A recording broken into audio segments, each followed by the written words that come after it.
was just past midnight when Daniel merged onto Highway 61, the road stretching like a dark ribbon into the emptiness of the countryside. His dashboard clock glowed faintly, 12:07 a.m. The night air outside was thick with fog, pressing against the windshield in slow, crawling sheets. He adjusted the radio dial, but only static answered him, hissing like a whisper too close to the ear.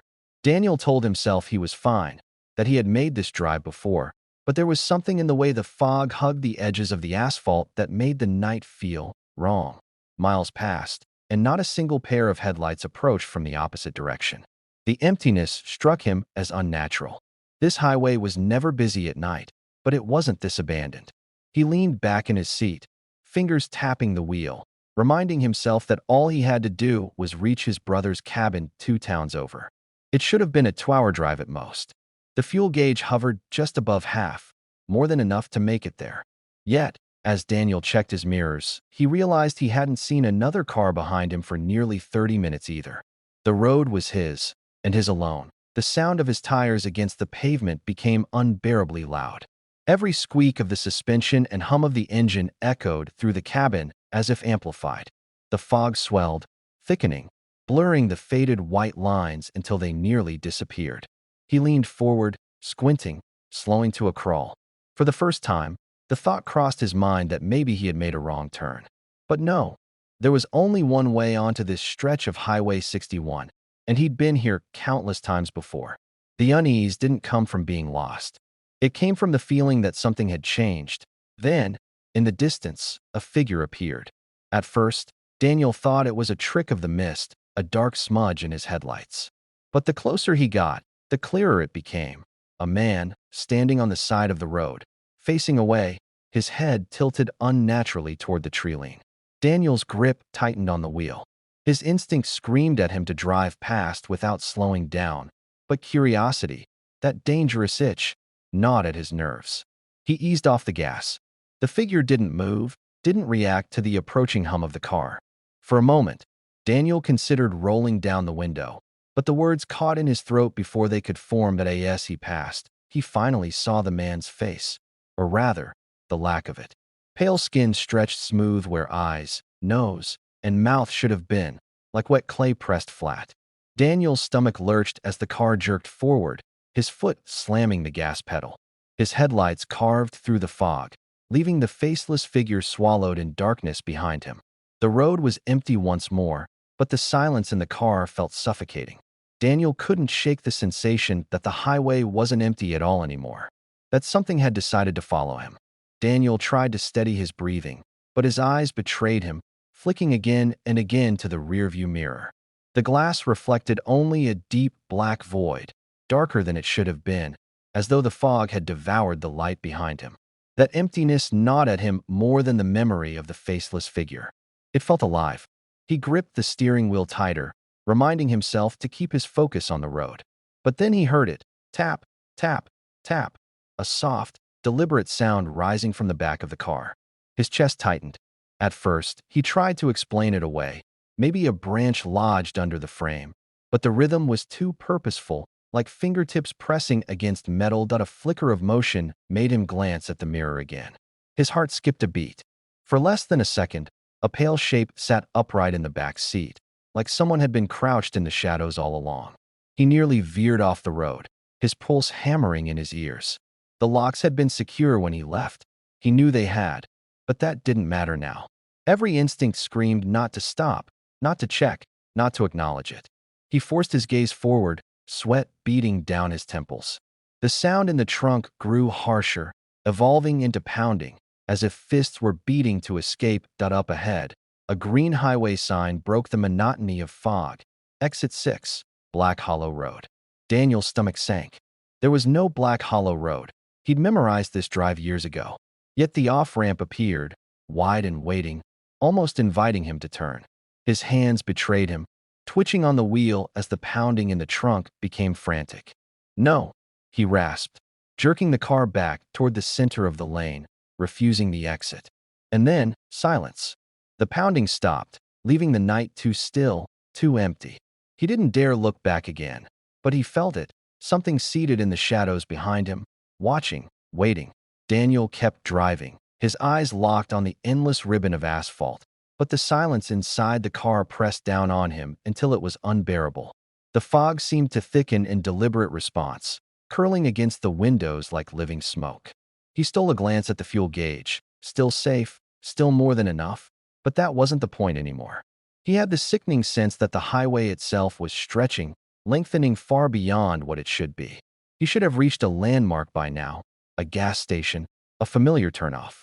Instead, the same oppressive woods flanked him, the same suffocating mist swallowing everything beyond the beams of his headlights. Forcing himself to stay focused, Daniel tapped the steering wheel, grounding himself in the rhythm. That was when he realized there was another sound beneath the hum of the engine. Breathing, shallow, deliberate, behind his seat. He froze, every muscle locking, his gaze fixed on the glowing road ahead. He didn't dare turn around.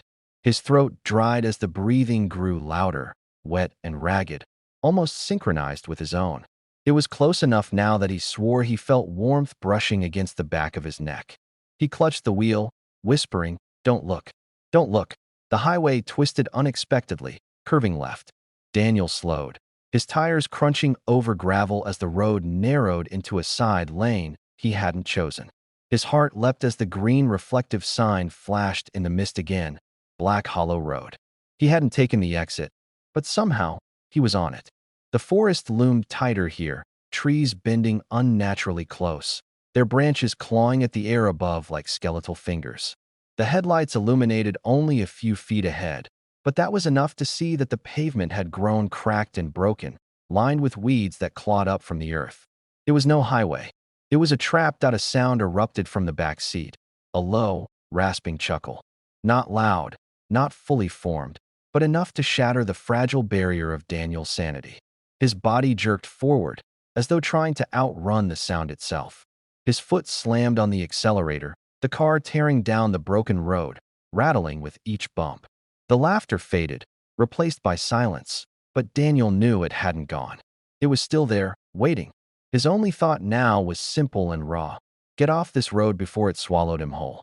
Daniel's grip on the wheel was so tight his fingers tingled, the blood draining from them as the car jolted over the broken pavement. Every bump rattled through his chest, but he didn't dare slow down. The forest pressed in closer with every passing second, the gnarled branches arching overhead like a cage. His headlights caught glimpses of bark scarred with strange marks, slashes, and symbols carved deep into the wood. He forced himself not to stare at them, but a chilling thought wouldn't leave him. These weren't made by nature. Someone wanted this road marked. The silence in the car felt unnatural, a silence that demanded to be broken. Daniel's ears strained, waiting for the faint breathing or the low chuckle to return. For a long stretch of cracked asphalt, nothing came. Then, click, the sound of a seatbelt sliding into place. Daniel's head whipped toward the passenger side, and his stomach dropped. The belt was fastened. He hadn't touched it.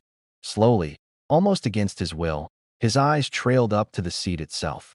It wasn't empty anymore. A figure sat there, slouched against the seat as though it had always been there, its form half lost in the shifting shadows. The face was turned toward him, but like the man on the roadside, it had no features, just pale, smooth skin that reflected the faint glow of the dashboard. What froze Daniel wasn't the facelessness, but the posture. The figure leaned slightly toward him, its head tilted as though studying his every reaction. His breath hitched, and the car wavered dangerously on the narrow road. He couldn't look at it, couldn't acknowledge it, but every instinct screamed that it would only get closer if he ignored it. His pulse thundered in his ears as he muttered, "You're not real. You're not real." The words felt hollow, swallowed by the fog. He kept his eyes pinned to the fractured road ahead, hands trembling against the wheel, but the air inside the car had changed. It was heavy, humid, as if the thing sitting beside him was alive, breathing the same air, stealing it. The faint sound of fabric shifting reached him, the rustle of the passenger seat as the figure adjusted its position. Without thinking, Daniel swerved, the tires screeching as the car nearly slid into the ditch. He slammed the brakes, chest heaving. The car stopped, engine humming, headlights painting two long beams into the choking fog. Daniel sat frozen, his mind racing. Slowly, with agonizing hesitation, He turned his head toward the passenger seat. Empty. The seatbelt hung loose, unbuckled, swaying gently as though someone had just left. A rush of cold air brushed across his face, and the door locks clicked, unlocking themselves, one by one.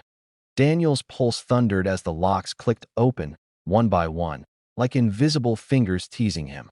He fumbled for the switch, slamming them back down, but they popped up again instantly. His breath came fast, shallow. The seatbelt beside him still swayed, slow and deliberate, as though mocking him. That was when he heard it. Thump, thump, thump, on the roof above him. Something heavy had landed on the car. The weight shifted, dragging slowly across the metal. Daniel clenched his jaw, hands frozen at the wheel, too terrified to look up. The car rocked slightly, the suspension groaning under pressure. Then came the sound of nails. No claws, scraping against the steel, dragging in jagged lines across the roof. Daniel's gut screamed for him to drive, to slam his foot on the gas and never look back. He obeyed, flooring it, the tires screeching against the cracked asphalt as the car shot forward into the fog. For a fleeting moment, relief surged through him. The weight lifted, the roof went silent. Maybe he had shaken it loose. But then the fog parted ahead, revealing something that made his blood run cold. That a figure stood in the middle of the road. Not off to the side this time, not watching from the tree line. It stood directly in his path. Pale, faceless, its body slightly bent forward, its arms hanging unnaturally long, fingertips grazing the road itself. Daniel's hands locked on the wheel as instinct fought reason. He couldn't stop. Not here, not now. At the last second, he swerved hard, the car jolting violently as the tires skidded across gravel. The figure vanished into the mist as the car lurched back onto the road, nearly flipping before steadying. Daniel gasped for air, his heart pounding against his ribs. He glanced at the mirror, dreading what he might see. At first, nothing. Just the endless fog swirling in his taillights. Then, impossibly, the figure was there again, sprinting on all fours, impossibly fast, its limbs bending wrong as it kept pace with the car. His stomach twisted. The thing didn't just appear on the road. It was hunting him now. Daniel pressed the accelerator to the floor, the speedometer needle trembling near 90. Still, the figure gained, its pale skin glowing faintly in the headlights' reflection. The road narrowed, forcing Daniel to swerve between fallen branches and broken asphalt. His focus narrowed to survival, but the pounding of feet against the ground outside grew louder, closer, until he swore he could feel the vibrations through the frame of the car. Then, as suddenly as it had begun, the sound stopped. Daniel glanced again at the mirror, and his heart collapsed. The back seat was no longer empty. The faceless thing sat directly behind him, leaning forward, its head tilting as if curious, its smooth, featureless face inches from the side of his own. Daniel couldn't breathe. The rear view showed the faceless thing leaning closer, its head tilting with slow, unnatural curiosity, as though it were studying him the way a predator sizes up prey. He didn't dare turn around, but every nerve in his body told him it was real, that if he reached back, his hand would touch cold flesh. The air in the car thickened, heavy and moist, making each breath a struggle. His trembling fingers clung to the wheel, but sweat slicked the leather until it nearly slipped from his grip. Then came the touch. A clammy hand slid over his shoulder from behind, the weight pressing down as though testing his resistance. Daniel's vision blurred with panic. His body screamed to pull over, to jump out and run into the fog, but another part of him knew the forest would be worse. The hand moved lower, fingers curling across his chest. He jerked violently, swerving the car so hard the tires screeched. The pressure disappeared in an instant, but the laughter returned, that horrible, rasping chuckle filling the cabin, coming from nowhere and everywhere at once. Desperation took over. Daniel slammed the radio dial, praying for noise, for anything to drown out the sound. For a moment, static roared. Then voices, dozens of them, whispering in unison through the speakers, a chorus of indistinct words that twisted into his name. Daniel. The sound crawled down his spine like ice water. He clawed at the knob, twisting, punching, but the whispers only grew louder. The car itself seemed to vibrate with them, until his vision wavered and spots danced before his eyes. Through the blur of headlights and fog, the road ended abruptly. A collapsed bridge loomed ahead, jagged concrete breaking off into a black chasm. Daniel's heart nearly exploded in his chest. He slammed the brakes, tires screaming as the car fishtailed. The seatbelt locked against his chest, the frame groaning as he came within inches of the edge. Gravel sprayed into the void, vanishing into the unseen depths below. Daniel sat frozen, his knuckles white, heart hammering so hard he thought it might tear free from his ribs. Slowly, he turned his head toward the back seat. Empty, and then, without warning, the car lurched forward, as though something had grabbed the bumper from behind, dragging it inch by inch toward the edge. Daniel's scream tore from his throat as he slammed the accelerator, the engine howling in protest. For one impossible second, it felt like two forces were locked in a tug-of-war over his life. Then, with a sickening snap, the car shot free, skidding sideways onto the broken road. His chest heaved as he gasped for air, but deep down he knew the truth. Whatever had touched him, whatever had whispered his name, wasn't done with him. Daniel's body shook as the car steadied on the fractured pavement, the collapsed bridge shrinking behind him into the fog. He told himself not to stop, not again, not for anything. But his eyes betrayed him, flicking to the mirrors, to the corners of the car where shadows shifted too thickly. He had fought so hard not to look, but the thing wanted him to. He could feel it, a pressure inside his skull, a command that crawled into his thoughts. See me. The forest bent tighter around the road until it seemed to close in like a tunnel, branches weaving overhead to blot out the moon. Then the lights flickered. His headlights dimmed, sputtered, before returning weaker, barely stretching ahead. For a moment, it was almost blackness. And in that blackness, he saw movement. A figure, pale and skeletal, running parallel to the car between the trees. Daniel's throat locked, his foot pressing harder on the gas. But the figure kept pace effortlessly. Its limbs bent grotesquely, arms swinging too far, too loose, like bones without joints. Then it broke from the tree line. With impossible speed, it leapt onto the road, landing on all fours before him. Daniel swerved, tires shrieking, but this time the thing didn't vanish into the fog. It stood tall in his headlights, and he saw it, fully. The faceless head stretched upward, skin pale and too smooth, reflecting the light like wet porcelain. Its body was thin, ribs jutting sharply through its skin, but its arms were impossibly long, ending in hands that dragged along the asphalt with each step. The sound of its nails scraping stone filled the night as it began to walk toward him. Daniel froze. He couldn't drive forward, not toward that.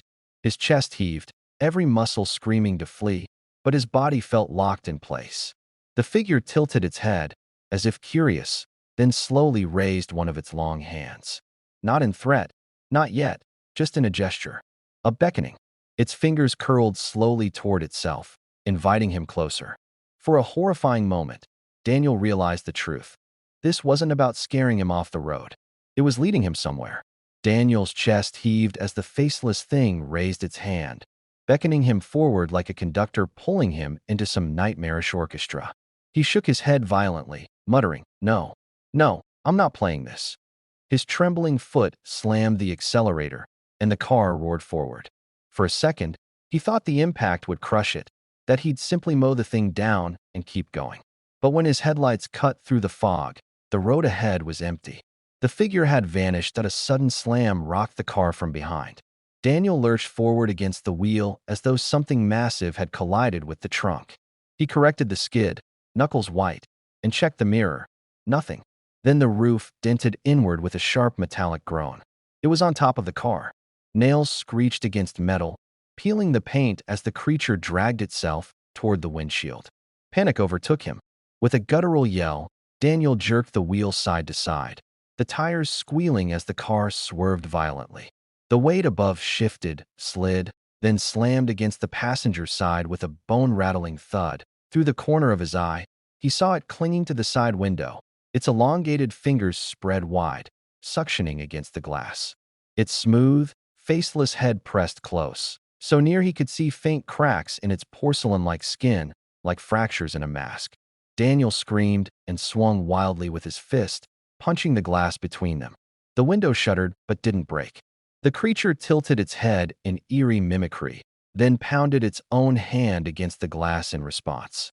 Each strike left faint hand-shaped impressions in the surface, as though it was softening the barrier between them.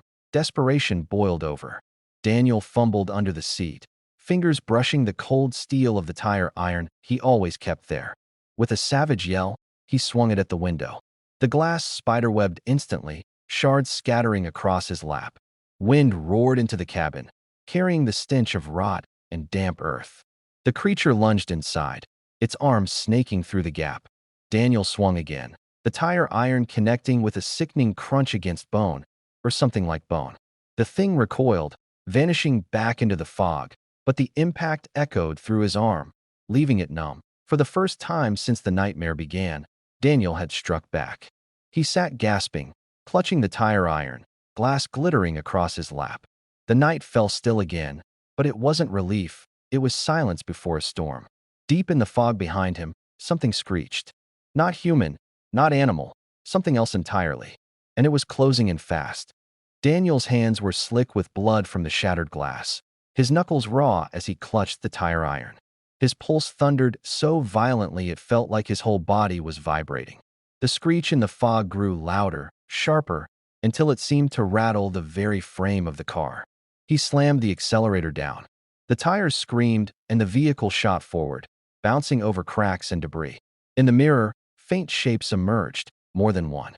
Pale limbs flailing, elongated bodies crawling over each other in the fog, all sprinting after him with impossible speed. The forest blurred at the edges of his vision, the trees now bending unnaturally, their shapes warping like shadows painted on liquid. The road didn't feel like a road anymore. The white lines shimmered, bending and twisting, sometimes vanishing altogether. Daniel tried to focus, to keep control, but it was as if the asphalt itself were alive, stretching and contorting to keep him trapped. Every time he thought he'd gained distance, the fog ahead thickened, and the shapes reappeared, closer than before. That a pale hand slammed against the driver's side window, fingers dragging bloody streaks across the glass. Daniel swerved, the car jolting dangerously close to the edge of the broken road. Another figure lunged from the treeline, slamming onto the hood. It clung there, head pressed to the windshield, its faceless surface inches from his terrified eyes. Daniel roared and smashed the tire iron against the glass from inside. The creature didn't flinch. Instead, it began to peel its long body upward, crawling over the roof, dragging nails across metal with a scream that split the night. The road tilted downhill suddenly, the car gaining terrifying speed as gravity joined the chase. Daniel wrestled the wheel, eyes straining against the blur. The forest gave way to black emptiness on either side. No trees, no ground, just a void swallowing the edges of the asphalt. It was like the world had fallen away, leaving only him, the car, and the things hunting him. He gritted his teeth, flooring the pedal until the speedometer quivered past 100. The engine howled, metal rattling like it might tear apart at any second. Behind him, the screeches blended into one rising, monstrous wail. The sound was so loud it seemed to come from inside his skull, vibrating his bones. He risked one glance in the mirror and froze. They weren't just chasing him anymore. Dozens of them were there, faceless bodies sprinting on all fours, their limbs bending like broken marionettes.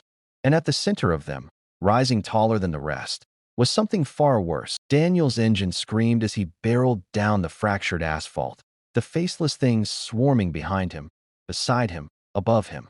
His vision blurred with speed, but he refused to let go of the wheel. The giant figure in the distance loomed larger with every passing second, its glowing oval face a beacon in the fog. He knew what it meant. He wasn't running away anymore. He was being driven toward it. His stomach twisted, but a wild thought flickered through his panic. If this road was alive, then maybe it could be beaten. The pavement ahead cracked violently, a gaping fissure splitting the road in two. Daniel gritted his teeth, swerved hard, and slammed the emergency brake. The car spun wildly, tires shrieking, fog whipping into a cyclone around him. Faceless figures leapt at the vehicle, pounding the roof, clawing at the doors. Daniel raised the tire iron, swinging through the shattered window at every hand that reached in. Glass tore his arms, blood slicked his fingers, but he didn't stop. Not here, he screamed hoarsely. Not tonight. For a split second, silence fell. The car slid to a halt sideways, teetering at the edge of the fissure. The horde froze, dozens of faceless heads turning in eerie unison toward him. The towering figure behind them raised its elongated arms, and the air itself seemed to vibrate with pressure, crushing his chest. Daniel's vision tunneled.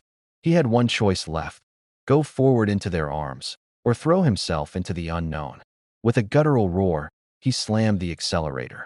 The car lurched, wheels lifting, then hurled itself into the black chasm below. Time fractured. For one impossible heartbeat, Daniel felt weightless. The faceless legion screamed above him, their voices blending into a single inhuman wail. Wind tore at his face, glass and blood spraying into the air. He expected impact, expected fire and steel to crush him. Instead, the void seemed endless. His headlights cut through the dark until they revealed road. Whole, unbroken asphalt. With a bone-jarring slam, the car landed, shocks screaming, but it didn't break. The fog peeled back, and the highway stretched out before him. Familiar, real, alive. The dashboard clock blinked 2:03 a.m. His fuel gauge was nearly empty. Behind him, nothing followed. No fog, no figures, no legion. Just silence. Daniel's hands trembled as he slowed the car to a crawl, headlights sweeping over the quiet, empty countryside. Relief surged through him, hot and dizzying, though part of his mind whispered that it wasn't over. That maybe Black Hollow Road never ended. It only let people go when it wanted. But as the first faint glow of dawn touched the horizon, Daniel allowed himself to believe he'd escaped. For now.